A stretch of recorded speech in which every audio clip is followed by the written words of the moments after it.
Listen, for it is the voice. Years ago, newspaper reporter Miles Archman learned the ancient art of throwing one's voice. Today, he uses this talent to make criminals believe he's an invisible specter, known only as the voice. At the beginning of today's transcribed adventure, Miles and Sarah are having dinner at a restaurant near the Daily Orbit building. I'm afraid I won't have time for dessert.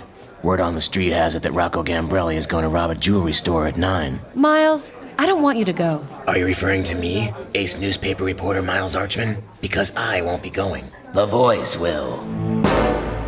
I'll be standing about 20 feet away. One of these days you're gonna get hurt. I mean, all you can really do is throw your voice. Have you forgotten that I've also mastered the ancient art of speaking without moving my lips? Fine, but what I'm getting at is, they're not really superpowers. Can you be sure of that? Can you be sure of anything? Perhaps I'm not even sitting here in front of you. Perhaps I'm behind you. I know you're not behind me. No? Then perhaps I'm in your coat pocket. Don't get me wrong, it's an impressive trick. It just doesn't make you a crime fighter. And yet criminals fear me. They know me as an invisible specter. A man without face or form who can strike out at them from thin air. See, but my point is, you're not. If you'll excuse me, I have some window shopping to do at a certain jewelry store. Sal, grab the diamonds. This should tie us over until after the hit next Friday. Not so fast. Boss, who said that? I don't know. The street's deserted except for that guy standing there. Ignore him. It is I, the voice. Why is that guy standing there? Never mind him. Tell me about this hit next Friday. You should be more concerned about your own neck. Sal, let's waste this joker. But where do we shoot? I guess everywhere except where that guy's standing. You know, it's kind of weird, that guy just standing there. Ignore him. Tell me who you're planning to kill. You ain't getting nothing out of us. If you don't talk, you'll force me to use my powers of telepathy to penetrate your mind. Oh, yeah? I'm thinking of a number between 1 and 10. What is it? 1. No. 10. No. 1. I've had enough of this. We're taking our loot and going home. Hey, that guy just hit Sal in the back of the head. No, it was I who struck down your friend. But he's standing over Sal with a baseball bat. It's merely a coincidence. Now, turn away from him. More to your left. The next morning, Miles and Sarah meet with the editor at the Daily Orbit. The voice stopped 2 thugs from robbing a jewelry store last night. They came to and got away before the cops were able to nab them. I need to get a bigger bat. Shh. I want the voice to be this paper's top priority. Sarah, you're taking the story. Okay, Chief. Now get out of here, the both of yous. Any idea how I'm supposed to write this story without revealing your secret identity? No, but right now I'm more interested in me. Rocco said he was planning a hit on someone next week. If I don't learn more about his plans, a man will be murdered.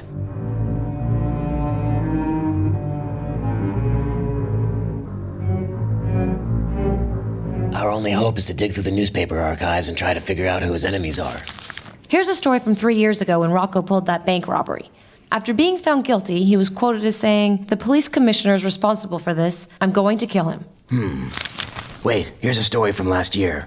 Rocco Gambrelli was paroled despite declaring that he will kill the police commissioner upon release. Here's one from 3 months ago. Ex-con Rocco Gambrelli has legally changed his name to "I will kill the police commissioner." Interesting.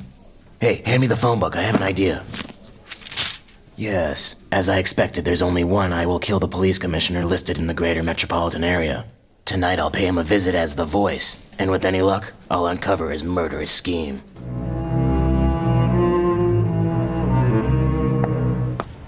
Stop right there, Rocco. That ain't my name anymore. Hey, it's you again. Yes, I followed you from your apartment and waited until you walked across this alley.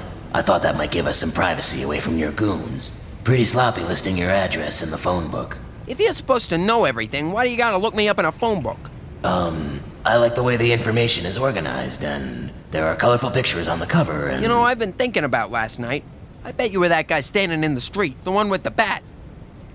That's ridiculous. Oh, yeah? Well, then I guess you won't mind if I look around in this alley here. There you are, crouching behind the trash can with a bat. That's not me. Sure it is. I recognize you from last night. You must be one of those guys who can throw his voice. Hey, I'm not. Well, I guess there's one way to find out. You see, I told you it's not me. I'm not so sure. You're only embarrassing yourself. Maybe that's not you after all. If you leave now, I might let you go. This time. Maybe you're right. I better scram. After 6 days in the intensive care unit at County General Hospital, Miles is ready to pick up the trail of Rocco. He meets with Sarah at the Daily Orbit newsroom. Tonight's the night Rocco makes his hit. If we don't act fast, a man will be murdered.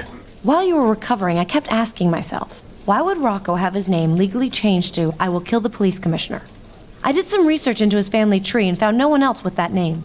The closest match was a great-grandmother named I will need the warehouse superintendent. I'm not sure I follow you. Don't you see? If it isn't a family name, then maybe Rocco changed it because he really does intend to kill the police commissioner. You know what? That's so crazy it has to be true. We have to warn Commissioner Leslie. And say what? We have suspicion, not evidence. How do we convince the police commissioner I will kill the police commissioner plans to kill him? Besides, the commissioner has his own personal protector now. The Voice. Yes, it's the final showdown between the Voice and that most villainous of villains, Rocco Gambrelli. Who will emerge triumphant? Find out in the next exciting chapter of The Voice. 2 Minute Danger Theater is written and produced by MJ Butler. Starring Curtis Eames, Ryan Thomas Johnson, Tori McPetrie, and me, I'm Alfredo Dibley.